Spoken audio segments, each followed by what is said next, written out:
everybody. I am very excited to be here today with Maite from GringoVisas. She is going to tell us about the changes to the visa regulations and how the ministry offices are interpreting those regulations. Maite, thank you so much for joining us. Well, thank you so much for having me here. So can you start by telling us the changes to the tourist visas, please? Absolutely, yes. So you know that when you do enter the country with a tourist visa, the visa is given to you at the time you enter the country for 90 days. This visa is free and you can extend it for an additional 90 days. This extension can be done one time every 12 months. The extension again is only for 90 days. And with the new laws and with the way they're doing it now is that you can get this extension within 30 days after your tourist visa expires. So you don't get kicked out if you're day 30 or day 91, they don't deport you. No, you basically have 30 days to get it. Okay. But it's recommended to get it as soon as it expires to be on Okay. the safe side. And if you do get it, let's say after 20 days it expires, they're not going to give you a visa for full 90 days. They're going to give you a visa for the remaining of that, which should be an additional 70 days. Okay. And can people come and go like they would on a regular visa, meaning you could leave the country and come back during that additional 90-day extension? Well, the 90-day visa, the first 90-day visa only counts the days you're in the country. Right. But the extension visa is different. It has an issue date and it has an expiration date, total for 90 days. So 90 days consecutive.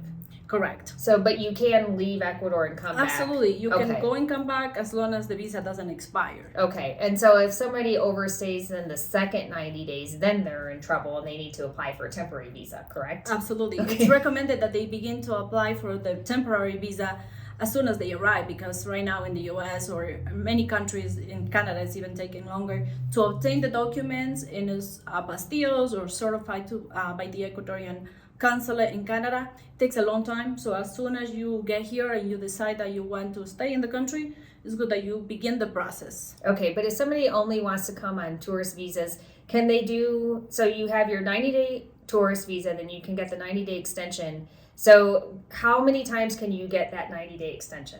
The 90-day extension, you can get one time every 12 months. Okay. And the tourist visa, it's also given to you one time every 12 months. Okay, so it's essentially getting either a 3-month or a 6-month tourist visa. That is correct. Okay. Yes. And does it cost money to get the extension? I'm Yes, assuming it does. It's $145 to get the additional 90 days. Okay, awesome. Thank you for clarifying that. Oh, you're That was welcome. a little confusing for me when I first heard about this change. Okay, what about the pensioner visa? I know there's been some changes to that as well. You know, when the law passed, they were saying that it is $1,275 and it's still the same. It's just that when you needed to add a dependent, the additional $250 needed to come from the main applicant. Well, the way the ministry office is taking this now is that it does not matter where the additional income comes from. It can be from the dependent, it can be from bank statements. In other words, they don't ask you for the source of funds as long as the main applicant can prove they receive at least $1,275 per month. That's really nice because I know when that law first happened that you had to have all of the money under the primary applicant's bank account, basically. So Right. that gives a lot more flexibility. Correct. And again, this is the way that the ministry is looking at things now and being a little bit more easy on that. So Okay. the source of funds is not verified, which makes a lot more people qualify to get a dependent. The additional $250 can also come from a pension income from the dependent. Oh, awesome. That's fantastic. Well, that's really good news. And how do you prove your income for the pensioner visa? If you receive a pension from, let's say, Social Security, you get an income statement letter, and this needs to be apostille when it comes from the US. You definitely need to show the source of income. If the source is the pension, it would need to be the pension letter from Social Security. Or if your income is from a 401k, you need to show a 401k statement. But you always need to show that, especially when you're getting the temporary visa. When you're ready to apply, however, for the permanent, you can show bank statements. Okay, so when you do the temporary pension visa, Do you have to show the income statement and bank statements, or is it just the income statement? You do need to show bank statements. Okay. Most of the times it's only 3 months. Okay. It depends also on the ministry office where the case is going to be presented. Some of them might want to see 6 months, but most of them will only want 3 months, plus, of course, the pension letter, in this case, or the 401k letter. Gotcha. Okay. Thank you for clarifying that. You're welcome. Okay. And now let's talk about the digital nomad visa. So I know when we did our interview back in March, I thought the digital nomad visa was official, but then I read in the news in September that it had just become official. So are people getting the digital nomad visa? Yes, they are getting it. It was on the law that passed in March 21st, 2022, but it was a new visa. Lots of ministry office were not too sure how to process them maybe, but ever since the ministry announced that the visa is active, they are finding ways to get them approved, make it easy for people, because they want this visa to be valid and active and people to get it so they can come and work here and work online. Maite, can you explain the qualifications for the digital nomad visa? Because it seems like it is more complicated than some of these other ones. Yes, there's a lot of paperwork that you have to show for this kind of visa. For example, if you work for a company, you got to prove that the company that's hired you is a real company, that they have some kind of license, either an LLC, sometimes a corporation. You also have to show that you have a work contract with them for minimum 2 years. The contract can be indefinite. We help our clients with the form and how it should look. We give you like a sample letter, but yes, you need to prove that the company is true and exists and it's a real company, and that you are gonna be working for them for minimum 2 years, receiving a salary for minimum $1,275. Same thing, additional $250 if you're adding a dependent. The $250 can come from a different source. Also, you can show, in this case, you can show personal bank statements to show that you are receiving at least the $1,275 per month. Okay, and if somebody does not work for a company, they work for themselves, and it's basically the same, but they just show their LLC paperwork, and the company's in their name, not in the different company's name, correct? Did that make sense? Yes. If they are self-employed, they have to prove that they own the company, and they have to prove that they are receiving at least $1,275. Okay. And it can be, you can show bank statements. They can be either personal bank statements or business bank statements. You do need to show the license for your business. That's very important. And they will ask you to show tax returns for the last year tax returns. Last year tax returns. Okay, well, that makes sense. And this visa is a 2-year temporary, but you can go into permanent, correct? Absolutely. If you don't leave the country for more than 90 days during the first 21 months, at the end of 21 months, you can apply to get a permanent residency visa. Okay, but I guess if you're a true digital nomad, that may not apply or appeal to some of those people out there, but it is a nice option, although I do think it is a little bit more complicated, so that's why you are here to help them. Thank you. Yeah, and if they decide to continue on with tourist visa, I'm sorry, not with tourists, with temporary visas, they can keep on renewing it into temporaries. Okay. That way they have no travel restrictions. Oh, awesome. Okay, that's good. All right, thank you. Let's talk about the professional visa. This is what JP has, and I know you said before you think this is the best visa option for people, that it's the easiest. It's not necessarily the easiest, but it is the best visa that we have, because you prove that you have your university degree, your school transcripts, and a letter from the university that your classes were taken in person, not online. You not only consider a professional in Ecuador, but this degree registration never expires, and it can be ready for you to apply for a visa for any time that you want to get a visa. We have some people that get their degrees registered 3-4 years in advance, and when they're ready to come in, they don't have to obtain all of those documents because the degree is registered with the Ecuadorian Ministry of Education. And again, it never expires, and it's just they're ready to apply for any visa. You get the FBI, you get the state. If you marry, you get the marriage license, and you only have to show $425 a month, and you can get your visa. And this visa, of course, again, if you don't leave the country for more than 90 days during 21 months, the first 21 months, you can get a permanent resident. Right, and then you don't have to go through qualifying your diploma, your degree, correct? Correct, because the degree is registered, and it's registered for life. Yeah, that's nice. And when you get the permanent resident with any visa, the time restrictions are 6 months in Ecuador, and you can be 6 months out of Ecuador. If you can't do that, then you can continue on applying indefinite amount of times for the temporary visa, which has no travel restrictions. Okay, gotcha. And then, so you need the $425 for the income requirements for the professional visa, and you still need the $250 for the dependent? No, they're asking only to show $425 per month with Wow. the professional visa. Wow. Also, with the professional visa, it's not a requirement to get health insurance. Oh, interesting. Yes, it's only required when you apply for the pension visa to prove that you have health insurance, but it is not required for either the professional visa, the CD investment visa, or the digital nomad visa. It's optional, and you can get government insurance as soon as you get your cedula or Ecuadorian ID. Wow. So you don't even need to get health insurance to apply for your cedula anymore? No, under the professional, not under the CD investment or the digital nomad. Only for the pension visa, it's a requirement to get it. Okay. Wow, that's really interesting. That's a big change. Okay. What is next? How about the investor visa? Speaking of the CD investment, what are the investment requirements for that? This is one of the easiest visa, of course, because you only need to show that you have deposited in an Ecuadorian bank institution, which is most of the times only cooperatives, because in a bank you are required most of the times to get a cedula. So the cooperatives are also the ones that pay you higher interest. Right. And they have to be approved, of course, by the Ministry of Foreign Affairs to get this document that it's needed for the visa. And with the co-ops, you can use your passport, correct? Yes. Right, because obviously if you don't have your visa, then you can't get your cedula. Correct. Okay, gotcha. So you can, we help a lot of people to open bank accounts with a power of attorney if they're not in the country. Oh, I didn't know you could do that. Yeah, we send them okay. in a specific power of attorney that it says that it's allowed for opening a bank account only. We never have access to the money or anything. We are Okay. only allowed to open it. You deposit $20, $30, and it's your account. And once the account is open in your name, you can then wire transfer the money from the US to your account in Ecuador. Gotcha.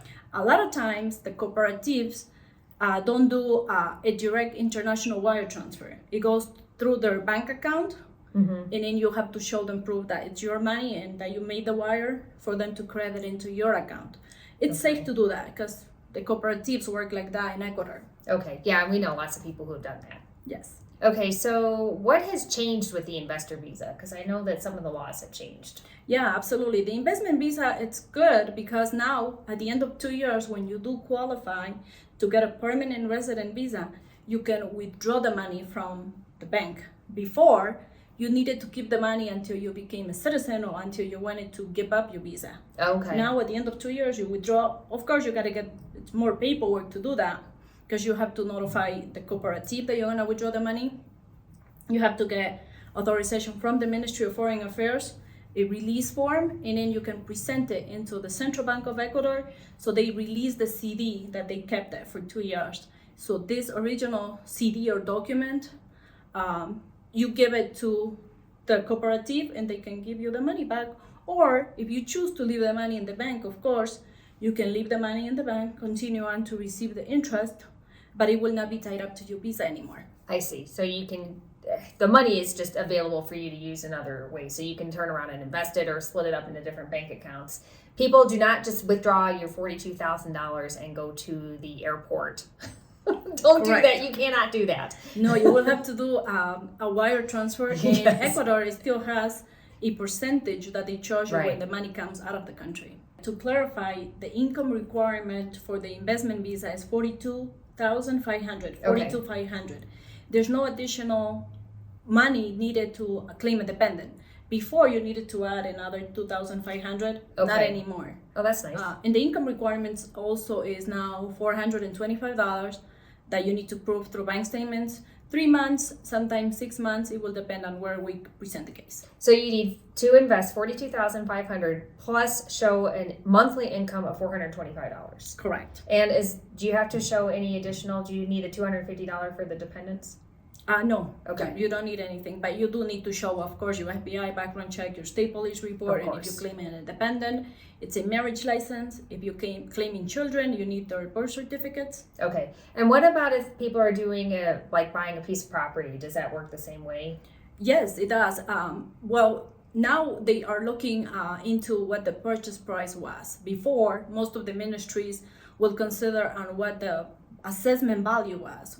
You know, in Ecuador, you can buy a house for 200, but at the city hall, the assessment value will be 100,000 or less. Okay. You know, Right. or sometimes even less than what the requirement is. Right now, the purchase and sale agreement, if it's 42,500, then you qualify for a visa. Okay.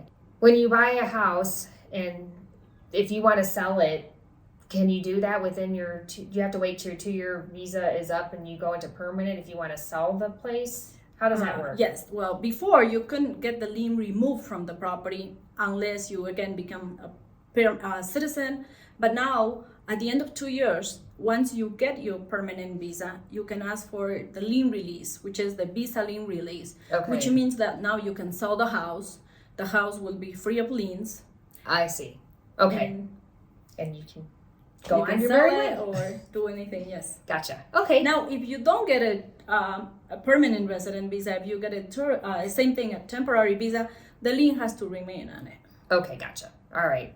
That makes a lot of sense. Thank you for clarifying this stuff because it is a bit confusing, but also because there's just so many different types. So it's nice that you have this all up in your head. I'm very impressed.